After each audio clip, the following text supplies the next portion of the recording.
Hello, everyone. I am the Comics Kid 2099. I am joined today by my co-host and partner in crime, Connor Nielsen. Today we are going to talk about Twin Peaks: The Return, Part 16. Connor is going to talk a little bit about the plot of this episode. Connor, take it away. All right. So the episode opens with Richard Horn accompanying Doppelcooper. They are driving through the middle of a grassy nowhere. Once they stop and get out of the truck, Doppelcooper tells Richard he's looking for a place which three people have given him coordinates to, and which they are close to the coordinates in which two of the three people have given him. As this is happening, Jerry Horn comes running over a hill in the distance and begins watching with the wrong side of one side of his binoculars. Doppelcooper tells Richard to sends Richard to the exact coordinates, to which Richard goes on top of a large stone and is zapped away and disappears in a fit of sparks. "Goodbye, my son," Doppelcooper says. I guess this confirms that unsavory way that he was probably born.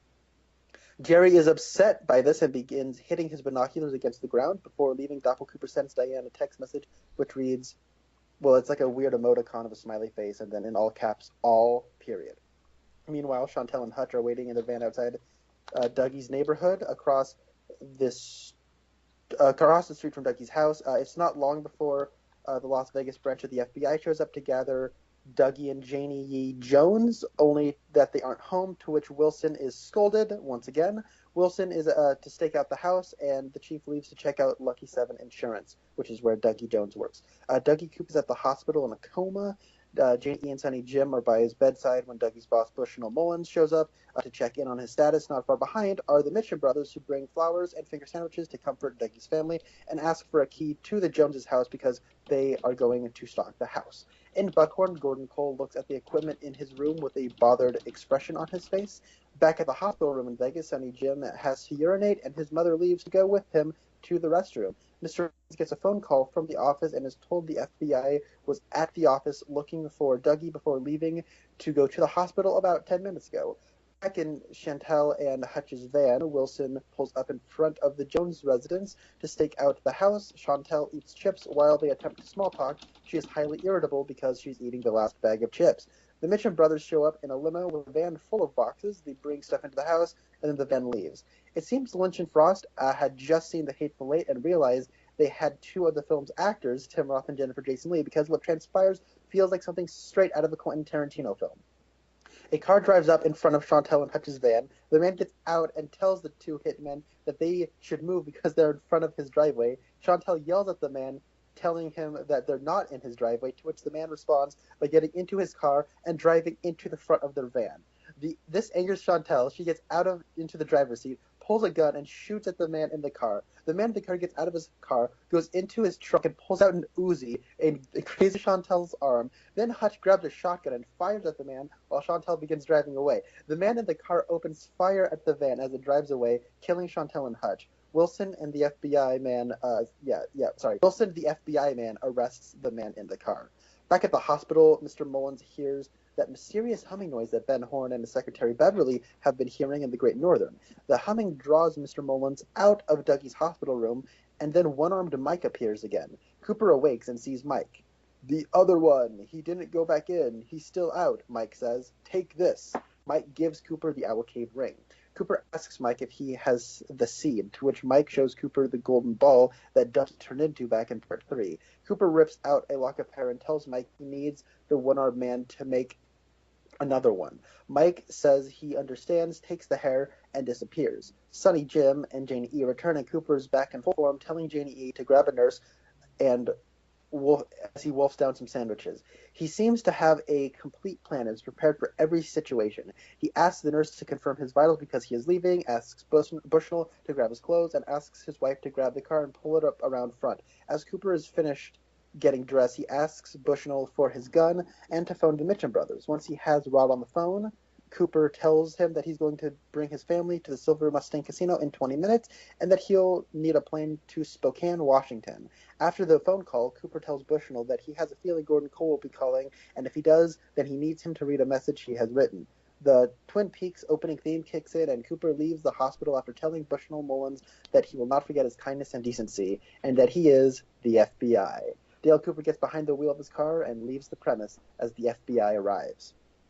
Back in Buckhorn, South Dakota, Diane is at the bar drinking when she checks her phone, and she gets the message that Doppelkoop sent at the beginning of the episode, and this sort of like triggers something. She says she remembers, and she starts freaking out. And then all of a sudden, that music that played right when we first met Doppelcooper at the beginning of the season kicks in.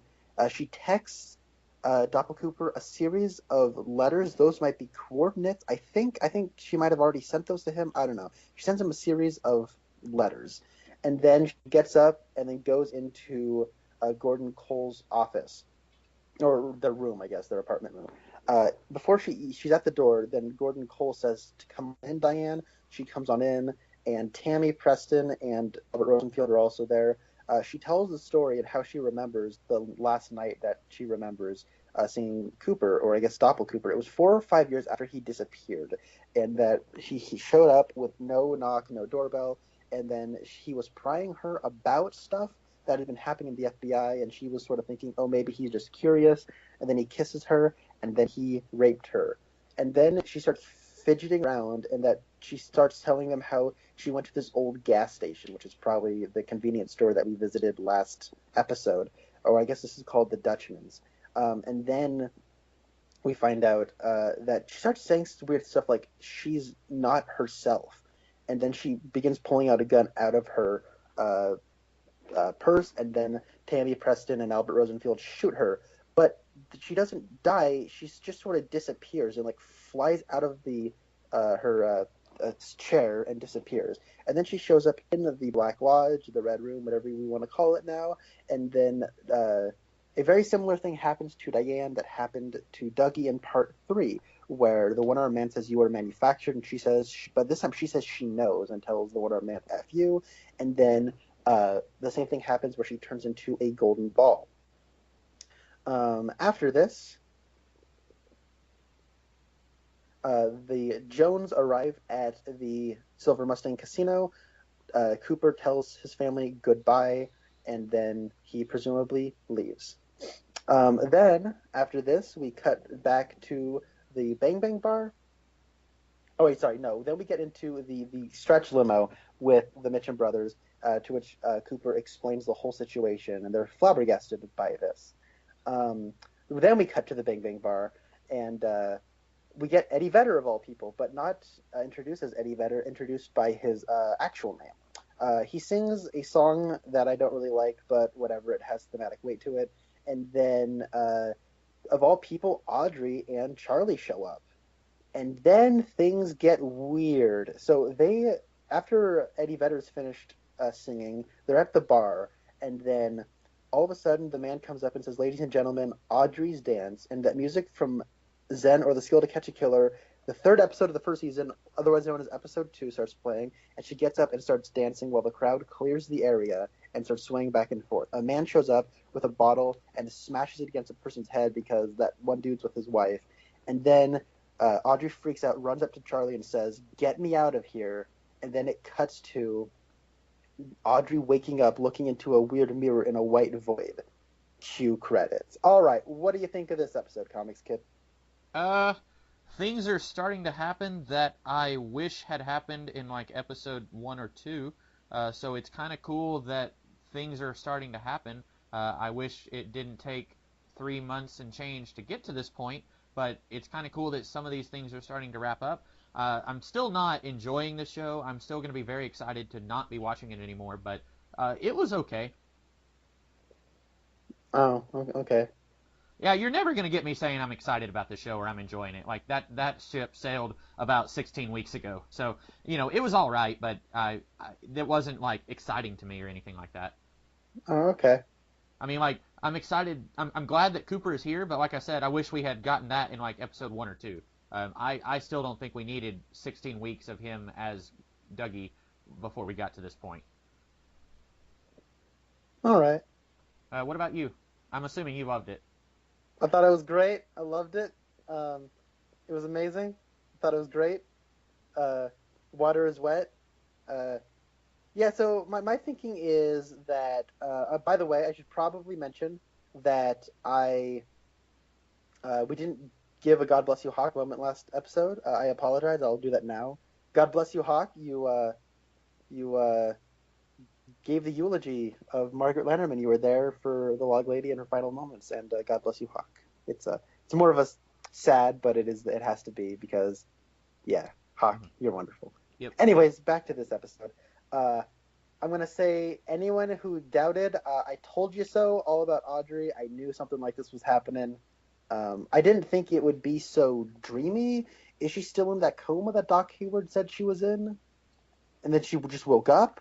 Is she in some kind of weird simulation? What is happening? But it's something strange. And this does call into question everything that's been happening at the Roadhouse.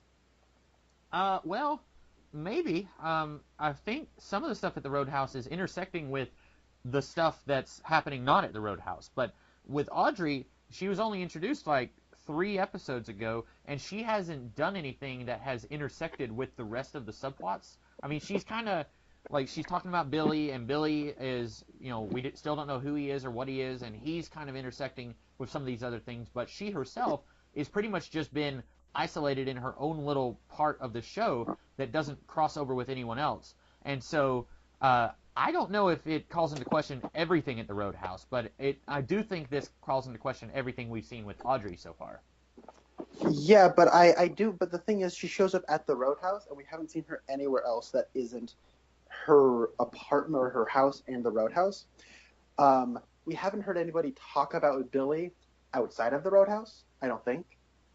Oh, wait, hold on. There was, at one point, somebody ran into the Double R Diner and shouted, has anyone seen Billy? Mm-hmm. Maybe. I don't know.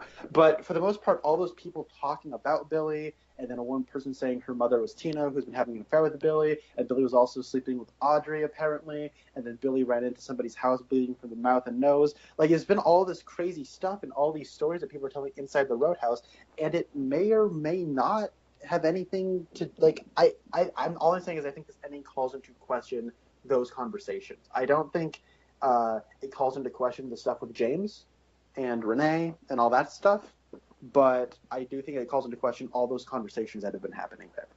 Maybe. There have been things before you would make a prediction, and then later I would say, oh, well, this seemingly throws that prediction out the window, and then later still it's like, nope, Connor was right. There's one particular thing I'm thinking of right now. So while right now I'm not entirely sure if I agree with you, it's very possible next week that I'll be saying, oh, you were right, I was wrong. Yeah, one thing that I will say about this episode is it shows you just how amazing, well, sorry, not amazing, it shows you just how much can get done in an hour. All the stuff at the beginning with Doppelkoop and Richard Horn, Richard, that is like a 10-minute scene or something to that effect. And once you're done by the second scene and all the stuff with like Chantel and Hutch and that big Quentin Tarantino standoff, that's about like 20 minutes into the episode. That's a good third of your hour. Mm-hmm. And I remember watching this and being all sort of nervous, like, oh no, are we going to be able to watch this all? Are we going to get anything done this episode? And we got a lot done, I think. We got we got something resembling an answer with Audrey. We got Dale Cooper back. And what I really like is that he was a passenger in a Dougie body. Like, he wasn't in control, but he knew what was happening around him. Mm-hmm. It seems, or at least he was able to perceive it, and he's now reacted around it. I find all the stuff with Diane to be fascinating and interesting. It calls into question. So she's always been a manufactured piece. Like, it's so insane. And then also Cooper's just so gentle and nice, and oh man, it was so great to see him again. I really liked how everything in Dougie's life really came together, and how all the kindness he's brought out of people paid off. And I really liked that stuff. It was sweet and charming. Hearing the Twin Peaks theme again was wonderful. What do you want to talk about first? Okay, so Diane is a construct. You were saying that now is she Janie's half sister or stepsister? Half sister. Okay, so you were saying that you thought that Janie and Dougie's son were both also constructs. That Dougie was clearly a construct, and that the rest of his family was too. And I was saying, I don't know. Dougie clearly was, but I wasn't sure if she was. But then we were saying, oh, look, Diana is Janie's sister, so then Janie must not be a construct because Diane is her sister. But now we're being told that Diane was a construct. Now, I don't really care for this whole hey, look, yet another character was a construct. I feel like they're just going to pull the rug out from under us and say everyone in the show is a construct, and I just don't, that's not a narrative twist that I need. It's not doing anything for me now that it was doing for me at the beginning whenever we found out that Dougie was a construct. But and also I should mention mention again that I never cared for Diane. You were always a lot more interested in seeing this actress portray Diane than I was. But this actress, the last thing I saw her in before the show was Jurassic Park, and I saw that movie like 10 years ago. So I was never really just in love with the idea of seeing Diane again. I always liked it better that she was not an active part of the show. So finding out that she was a construct didn't really like set me on fire like I'm sure it did a lot of people. But this does bring back the possibility that Janie could be a construct. I think it. If not, okay. I don't think Janie and Sonny Jim are constructs anymore. Oh. Because I think that Doppelkoop. Okay, so the whole constructs thing is weird, right? Because Dougie was surprised by this information. Yeah, when he got pulled into the Red Room, he seemed like he didn't know what was going on. Yeah. And he had his own life and his own agency, it seemed. Mm-hmm. But maybe he didn't. Maybe he was unknowingly sort of being controlled by a lot of people. And maybe that's what happened. Maybe that's what's happening with Audrey. Maybe that's what's happening with Diane, because it appears that Doppelkooper raped Audrey, and Richard Horn was a result of that. Where is Audrey? I don't know where she is, but is the real Audrey somewhere in like a lodge? Is the real Diane somewhere in a lodge? The Diane we've had has not been the real Diane this whole time. What makes you say that? What? What makes you say that she's not the real Diane we've had this whole time? Because she was manufactured. But couldn't she have been manufactured before the events of the series, the original series? I don't think so, because she talks about how when it was 4 or 5 years after he had disappeared, and then she came to visit him, and then he raped her, and then took her to the convenience store. Okay. And that's where I think he sort of did his whole gobbledygook and created a construct.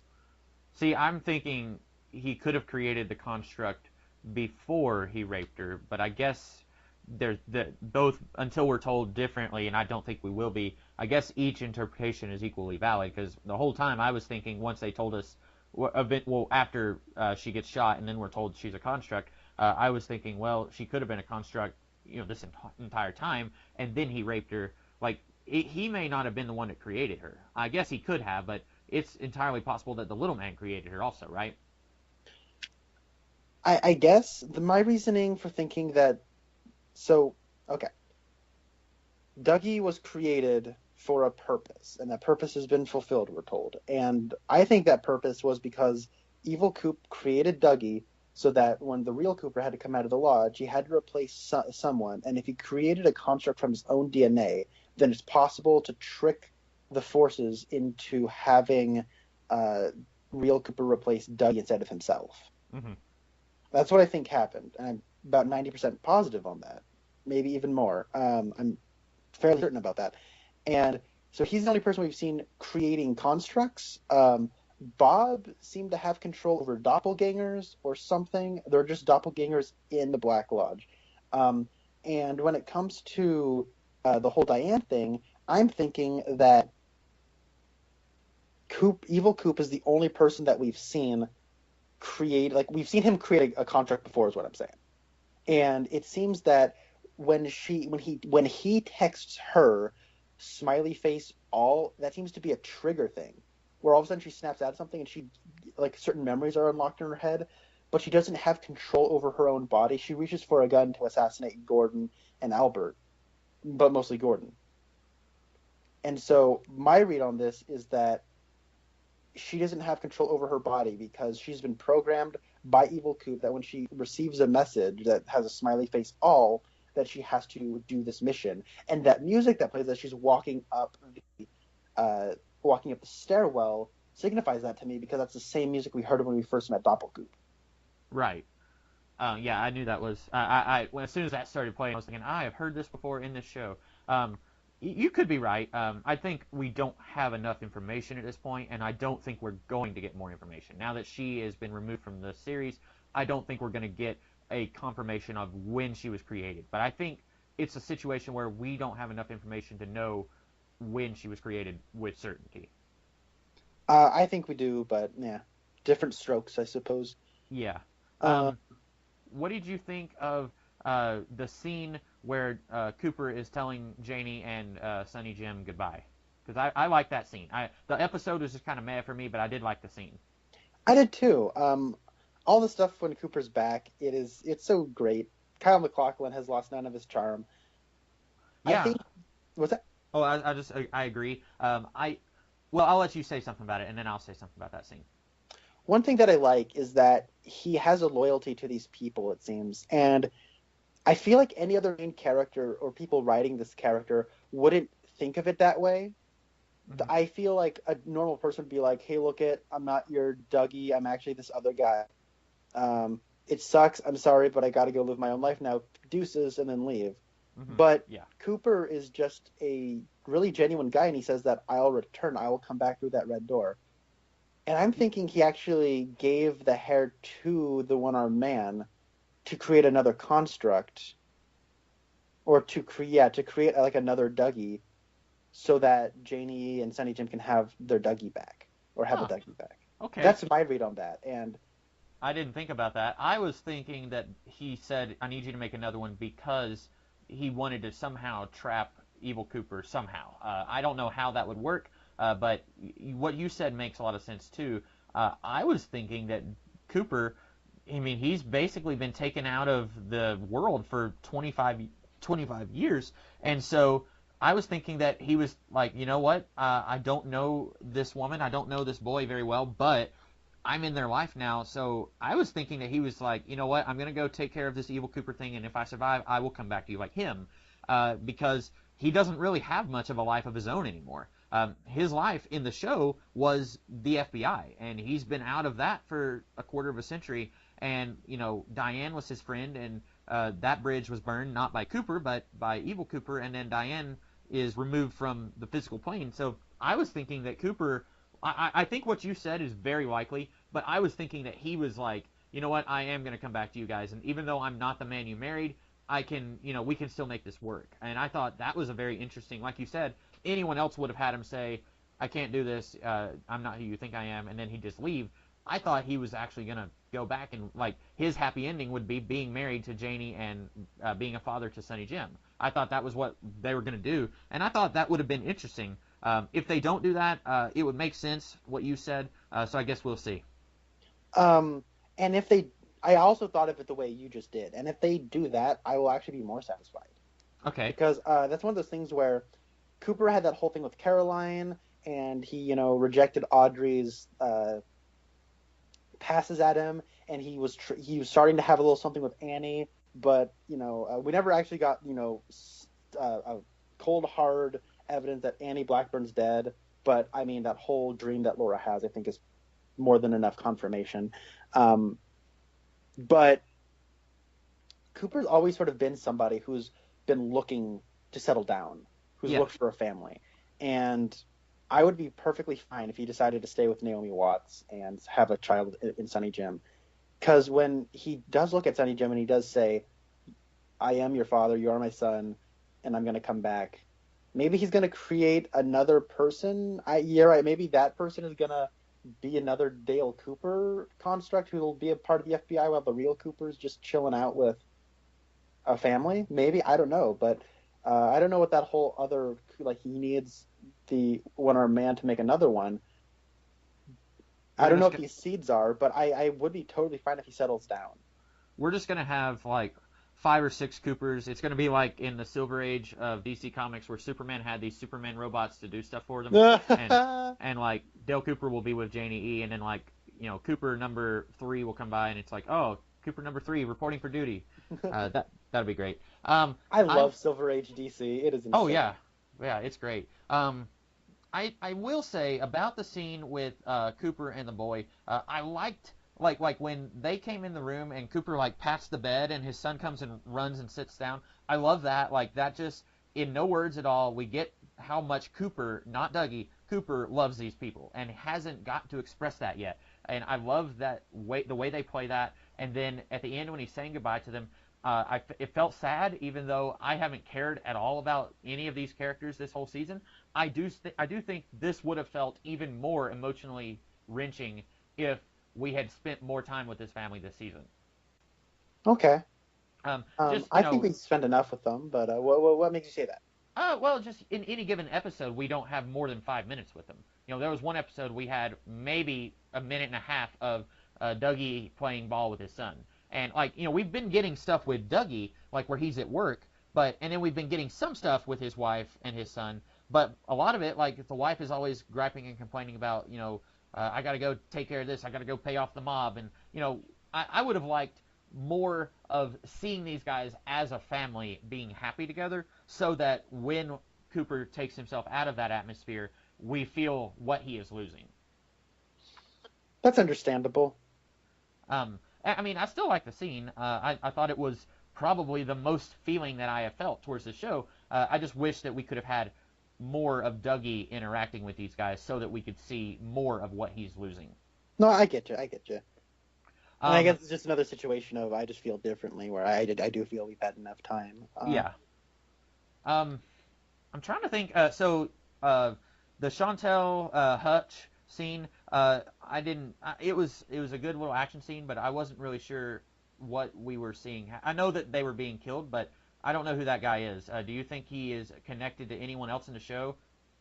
I don't. I just think it's some guy. Oh, okay. And that's maybe the most baffling thing about all this. Mm-hmm. Where the whole scene is sort of building. The FBI shows up, and then they leave, but then Wilson shows up.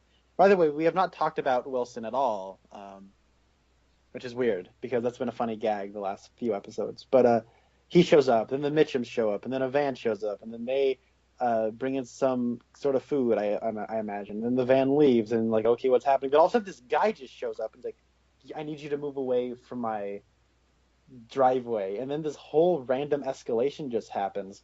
I'm not exactly sure how I feel about randomly out of nowhere this one person just shows up and it escalates into a big gunfight. But I thought the gunfight was, I don't know, I found it satisfying because it was just so bizarre. It came out of nowhere. I think that I'm wondering if this guy works for Evil Cooper. We've seen everyone who has considered themselves an ally to Evil Cooper has been killed and betrayed by Evil Cooper. And the last two allies he has are these two. And I'm wondering if this is kind of like a Dark Knight Joker thing where he's set up this big grand plan where he doesn't have to have any loose ends left to deal with. I'm wondering if this guy was just paid an obscene amount of money by Evil Cooper to go and take care of these two assassins. Maybe. Also, this scene, before they get killed and before all the shooting starts, it kind of reminds me of the movie It's a Mad, Mad, Mad, Mad, Mad, Mad World, where towards the end of the movie, where all of your parties of characters are converging at the park. I don't know if you've seen that movie, but it's have you seen it? I remember watching that in a car when I was on a road trip. I watched about half of it and really liked it. Oh, okay. So I was very young. Okay, so then there's a scene at the end of the movie where you know that it's a treasure hunt movie, right? Yes, I do. Oh, okay.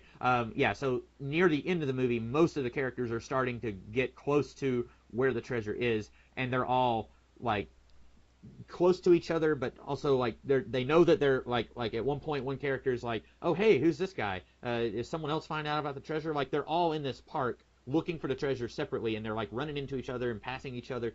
It kind of reminded me of that, where, like, you've got, like, 5 different parties of people on this, at this cul-de-sac, this neighborhood. Yeah. You've got the FBI, you got the Meachums. I'm sorry, the Mitchums. I did it too. No. Then you also have Iron Fist friends from Iron Fist. No, I'm just kidding. But then you've got like 3 or 4 different groups that are not affiliated with each other, and then like one person in one van is like watching it all, and then someone else in another vehicle is watching that. And I thought it was really interesting. But kind of reminded me of that. I'm certain that was not intended. Maybe. I don't know. Because you were saying it reminded you of the Hateful Eight. which I have not seen, but it reminded me of a very different thing that I just don't imagine that David Lynch or Mark Frost, I don't see them as being like fans of that kind of movie, or that movie in particular. I think they might be though. Oh, That's like what 1964. I'm trying to something remember. like that, yeah. And I know Stanley Kramer made that, and he was a very popular filmmaker, and that seems like something they would have watched when they were much younger men. Right. Maybe I know that's Steven Spielberg's favorite comedy, and that's a lot of people's favorite movie. I know a lot of people who genuinely love that movie. And as you know, Steven Spielberg's probably his least loved film is 1941, which is a comedy he made starring Dan Aykroyd and a bunch of other people. And he said he wanted to go the Stanley Kramer route of comedy where bigger is better. And I guess he just wasn't able to compete with that. And it just got overblown and obnoxious. Because I think that It's a Mad, Mad, Mad, Mad World is an anomaly where it is the epic comedy, but it succeeds. Hmm. And that's what makes it this thing that everyone loved, but no one can seem to equal. But I can see where you're coming from. No, it is an interesting comparison. I wouldn't have thought to have made it, though. Right. I did not know that that many people did like that movie. I've always thought that was a movie that I knew about, and like you never hear people talk about it that much. I didn't know that it was that well loved. Yeah, you don't hear a lot of people like my or your age talk about it, but I hear a lot of older people talk about it. I know James Rolfe, Angry Video Game Nerd. I know that's like up there in one of his favorite movies. Really, I did not know that either. I know like they're looking for a big W, and a palm trees making a big W. Like that's a thing that I've seen Yeah. parodied in like The Simpsons and other stuff. Okay. I can see that being really funny in The Simpsons. So getting back to Twin Peaks, I guess I'm going to ask you for some predictions. Do you think that the real Cooper is going to meet the real Audrey Horne in the double episode series finale? Yes. Okay, that's kind of what I've been waiting for. I feel like one of them, Cooper or Audrey, one of them is the heart and the other one is the soul of Twin Peaks. And I feel like that's what I've been missing. And I know like a lot of people like all of these other newer characters, but for me, Twin Peaks is synonymous with Cooper and Audrey Horne. And even in the original show, when they weren't crossing paths with each other, we still were getting these characters doing stuff. And so I think it's going to be really cool and really special to see them interacting, hopefully. Um, Also, I'm assuming that the next two episodes are mostly going to be in Twin Peaks, that it's all going to be converging there. Yes, I do. I don't know how we're going to deal with all of the questions that we have. It's going to be crazy, but the way I like to think about it is, you know, the Laura Palmer stuff from Fire Walk with Me? Yeah. That's an hour and 45 minutes Hmm. worth of content. And I imagine we'll get a little bit more than that next week. As far as just time-wise, we'll get more time than what we got there. And I think that's more than enough time to try to tie everything up. Like, Yeah. of course, it all depends on how they handle their real estate. But there's a bunch of questions I have. What is the humming noise in the Great Northern? Hmm. What did Leland mean in the part 2 where he said, find Laura? Like, there's so many things that I'm questioning that we haven't seen for a few episodes. And I have, like, a sliver of doubt, but I'm mostly confident that we'll get answers to this. But um, I found that this episode did a decent enough job at answering and tying up some loose ends elsewhere before the big two-part finale where everything's going to finally converge in Twin Peaks and we're all going to have a thing going on. So I believe in Lynch and Frost to tie it all up, but I'm also wondering, geez, it's only 2 hours. But on the other hand, I'm thinking it's a whole 2 hours. Yeah. I don't know. I'm thinking, because it is, like you said, it's each episode has been just almost an hour long, 56, 57 minutes, something like that. So we're going to get about 2 hours of content, and we've already started eliminating some of these subplots, taking characters out. We won't be getting any more Richard Horne, which I just want to say I don't think that demise was nearly grisly enough. I was really hoping that he would get, I don't know, like eaten alive by termites or something like that. I just felt like, just getting electrocuted and maybe sent to the Red Room just isn't horrifying enough for this scumbag of a character. I don't know if you agree or disagree. I was really hoping for something truly awful to happen to him. Yeah. Okay. So It was an awesome special effect, maybe the best special effect of the season, I believe. It looked great, I thought. Part of me wonders if we're not done with him. We could see him again, and if depending on where Audrey is, if she's in some adjoining room to the Red Room, then she may see her son. I was thinking that when I was watching it, like, okay, we're getting rid of Richard, but we haven't even gotten to see him interact with his mom. I was kind of curious what her reaction would be to this kid of hers who's just been a complete subhuman with no regard for other human life. So it'd be kind of neat to see them interact with each other a little bit if he is going to this extra dimensional place and she is already there. Yeah, maybe. It is if this is the end of him, then I don't know. Yeah, I guess you're right. I mean, nothing they could have come up with would have been enough, but You're right, yeah. it is a cool special effect, but at the same time, I just think Richard Horn might have been a legitimate problem with this series. Yeah, if this is all we got with him, then I might feel like there's so much going on. This is so big that Richard Horn really made his presence known in episode 10, where he's just going around killing people, being a complete scumbag, horrible person, and running over kids in part 6. And then he just kind of got taken out like a punk. They're like, well, then what was the point of showing us all the stuff with him? Yeah. Oh, he was Doppelkoop's kid. So what? Exactly, yeah. I feel like once we completely finish this season, there may be several things like that. There was this guy in one of the first, I want to say it was within part 3 and 4. It was in Buckhorn, South Dakota. It was this guy, it was when the cops were trying to get into the room that had Major Briggs's body.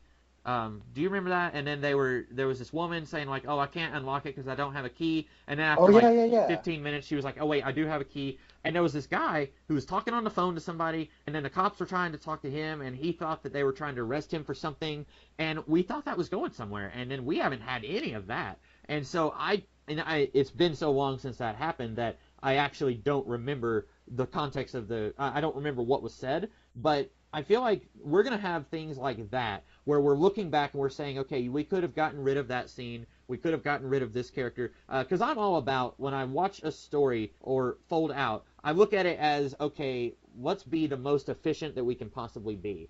It doesn't matter if it's a 2-hour and 45-minute movie if every piece of that 2 hours and 45 minutes is necessary for the movie we're getting.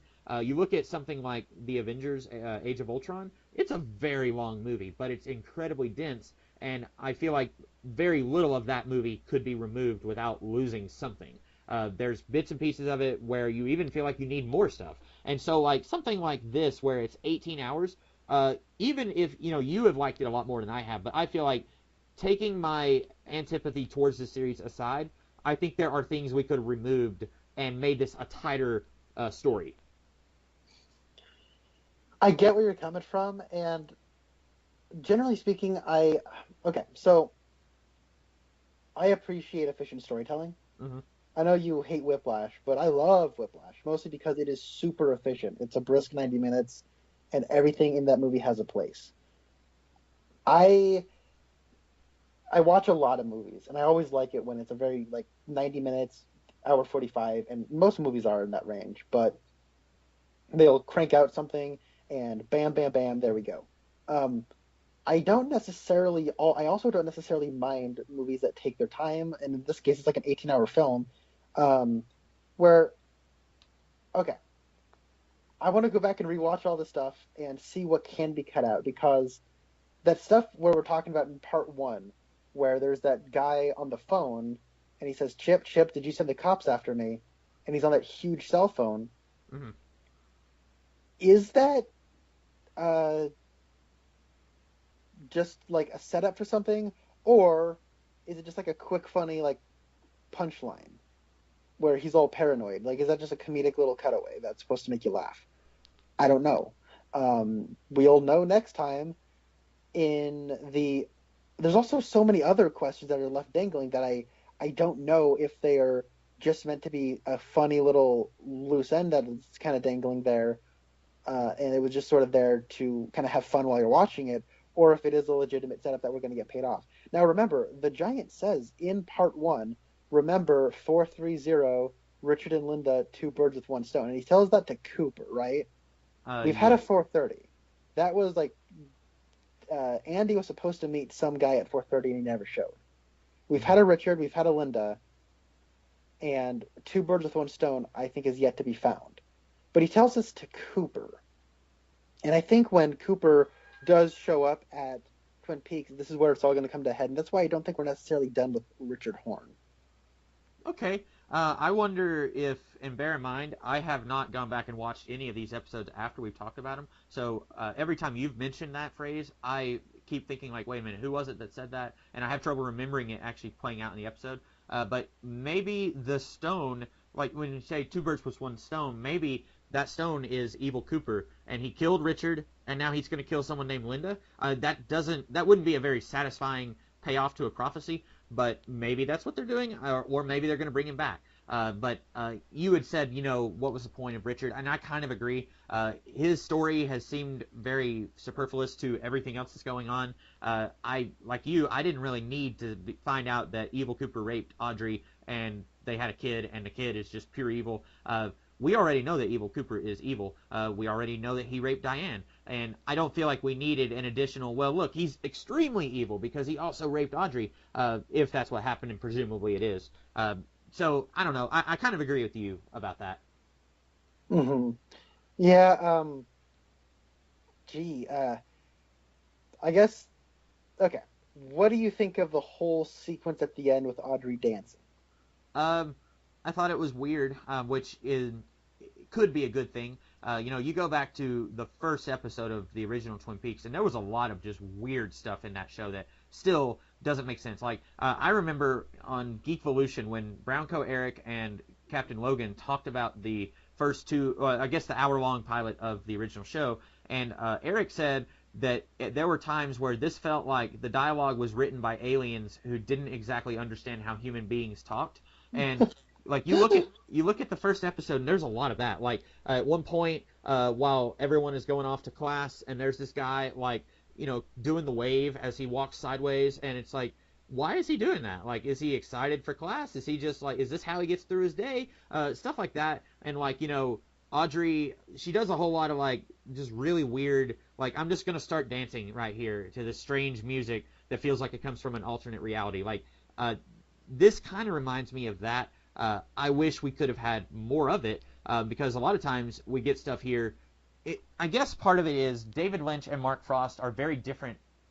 I feel like this is, and I'm sure you're going to have more to say about this. I haven't watched as much David Lynch. I've watched hardly any Mark Frost as you have, but I feel like this is a very different kind of show than the first season of Twin Peaks, the original series. And it kind of reminds me, just from my experiences with these guys, it reminds me of like The Dark Knight Returns versus The Dark Knight Strikes Again, where it's like it's been 15 years in between these two stories, and they're both very different stories, and the creator has a very different way of doing things and has different interests that he wants to put into his story, and he's influenced by different things.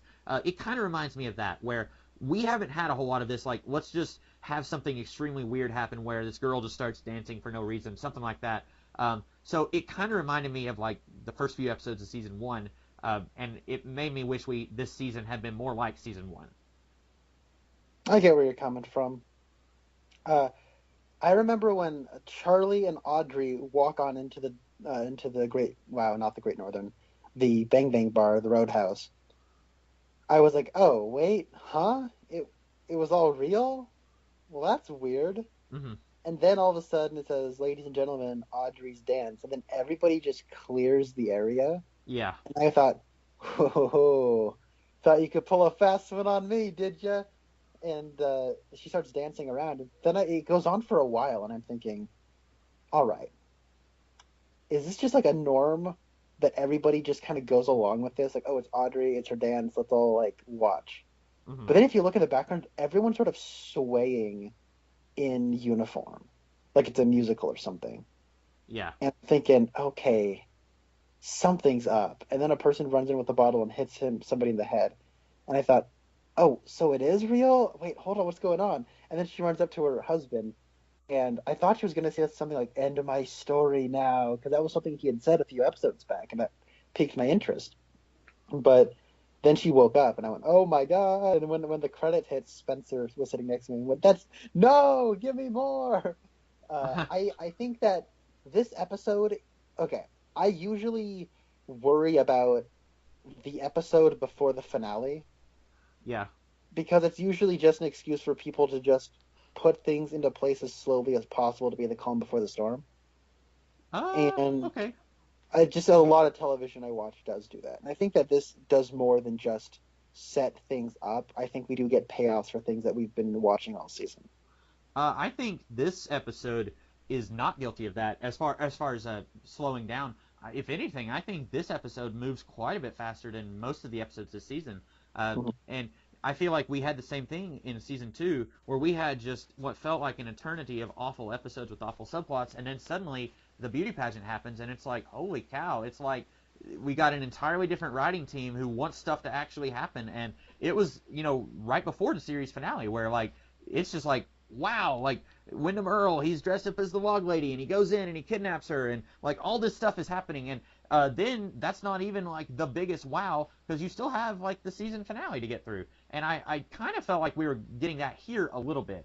It's not as epic as the episode with the beauty pageant in season 2, I don't think. But it does feel like, okay, we're starting to wind things down. We killed off Chantel and Hutch. We've got Cooper back. We maybe have sent off Janie and Sunny Jim. We may not see them again. Maybe we will. I don't know. But it feels like it's starting to kind of wrap things up. And in a way, it reminded me of that beauty pageant episode. That's an interesting comparison. I wouldn't have thought to have made it. But I think it's a good comparison. Yeah, I don't like. That's the thing is like I don't know how much I have to say about this episode. I just really liked it. The only thing keeping it back from being a perfect 10 was there was no Hawk. Shame Right. on you, episode. We did like okay. Does any of this take place in Twin Peaks? Assuming Audrey isn't there, does any of this take place in Twin Peaks? I don't think so. If she's in her own little dream world, then no, none of it does. But I still don't know. We'll know more about that. Hopefully, we'll know more about that next week. I mean, I know you said this, and I've said this. I agree with you. Do you think this is going to be it for Twin Peaks, or do you think we're going to get like, another Twin Peaks something like 2 or 3 years from now? Oh gee, I don't know. We might get like a remake series, like a reboot, like a whole new creative team and whatnot. Um, Ooh. but I don't. I think this might be Lynch and Frost's end. I still hope so. Like, think of how many people who have been in part of Twin Peaks have died just in the last year. Like Miguel Yeah. Ferrer, Catherine Coulson, and then Warren Frost. Like, and that's what going back to Cooper, like settling down with Janie and Sonny Jim. Like, his Twin Peaks that he fell in love with is gone. Like, it's not the same Twin Peaks. Like, it feels more like there's a whole lot more people there. It feels like a different town, even though you've still got people like Bobby and Shelley and Ed and Norma. Like, they're still there, but like so much of what he fell in love with is changed or is just completely gone. And so it's a weird way of getting back to that point, but that's why I feel like it would be really awesome if he just said, you know what, I'm just going to stay here with these two who love me and I love them. But yeah, I still hope that this is the end for Twin Peaks. It kind of brings me back to the X-Files relaunch that we had. Was it 2016? Yeah, somewhere around there. I didn't watch it. You didn't miss much, but like I burned through 10 years of the X-Files just thinking like, well, this season, I had heard someone say that the reboot or the relaunch was going to be removed from all of the arc-based stuff that frankly sucked about the original show, and then it was 6 episodes long, and 2 of the episodes were all about that arc, and I was just like, oh, okay. And then it doesn't even give you a conclusion. It literally ends on well, it doesn't really end on something on it, but it gives you a cliffhanger, and I just really hope we don't get that with Twin Peaks, where it's like, oh, look, Cooper is about to walk into a room and a bomb goes off, and then we don't get to find out what happens next. But maybe we will if we do Twin Peaks: The Return season 2. I really hope they don't do that. I hope they don't do that either. I do hope this is the ending. I've said that for, it feels like a year now. Mm-hmm. But I don't know. I have faith. I have a glimmer of doubt just because it's only 2 hours and there's so much. But like for example, Red. Remember the character Red? What's up with him? Yeah, what's up with him? Did they ever mention his name on screen? No, they have not. They have not. Okay. I let it slip. Well, that's fine. It didn't bother me that you told me that. I don't know if we'll ever get him back. That's so crazy. Like, there's so many characters where it's like, oh yeah, I forgot about that. Um, Well, I feel I have complete faith in one thing. okay. The final Roadhouse performance is going to be Julie Cruz. Is she? I'm sorry, I don't know who that is. Oh, she's the Roadhouse singer from the original series in the movie. Okay, and she was credited, wasn't she? She was, yeah. You know what would be great if Alicia Witt played the piano while we didn't get anything with that. Yeah. With Banshee killing himself, maybe. We don't know. I hope we get something with that. I'd forgotten about that. It feels weird that like last week it felt like we talked for like 20 minutes about each scene, and this week there's really only 2 or 3 scenes to talk about. I think I agree with you. This episode is just more like it's showing you stuff, Mm-hmm. and there's not really a whole lot of interpretation to be had outside of a few things. Like, oh, I wonder what these seeds are. Yeah. And, oh, what's up with Diane? What's going on there? Otherwise, it's just sort of like, and then this happened, and this is very much what it meant. Oh, that was cool. Then this happened, and I was happy. And then Dougie drove a car, and then the music played, and I thought it was cool. Like, I don't know, there's not a whole lot to really say about this. I really like it, though. Mm-hmm. I know you didn't much care for it, but I thought this episode was awesome. I stood up and clapped at the end. I thought it was great. I didn't stand up and clap, but I think I would have liked this episode a lot if this had been like part 3. If we had gotten Cooper near the beginning and we had gotten Audrey near the beginning, but those were elements that I was wanting to see. Way back, if you go back to like our prediction video for this season, my prediction video was that we would actually have stuff going on with characters that we had fallen in love with before. Like, we would have James and Audrey and Shelley hanging out with each other, or we would have something going on with Big Ed and Norma. And we've had little subplots with them, but it hasn't tickled my eruption button like I wanted it to. And so I think that's why, even though I can look at an episode and take away my biases and say that wasn't a bad episode, it still wasn't what I wanted. I get you. So did you have any other final thoughts on this episode? Diane walking through a hallway was awesome. That music is really cool. Yeah, I like that music. If you ever, any filmmaker listening to this, if you ever want to send shivers down my back and tell me something is about to go down, play that music. Because when that started playing and she was walking, I was just like, oh no, what do we got here? And I will say that whole scene where like whenever her hands are out of frame, I'm like, oh, what's gonna happen? Don't reach in and pull out the gun. No. I was really expecting her to like reach in her purse and just pull out like a mirror to like put on her lipstick or something, and then later like she pulled out the gun, but kind of give us a fake out. Yeah. Also, and this is my final thought. I'm not condoning profanity or anything like that. I try to keep this channel family friendly, but I liked it when she's sitting in the chair and she's acting almost robotic. And he says, "You are a construct," and she says, "I know." And then she gives an F-bomb. It's like, even though she's acting like a robot, she still acts like Diane. I thought that was funny. That was pretty funny. Yeah, I agree. Well, if that's all that we've got, we will be back next week for a double-length episode of the show. I don't know how long our podcast will be, but we will be talking about the final 2 episodes of this series. And in the meantime, I am the Comics Kid 2099. And I'm Connor Nielsen. And we'll see you guys later.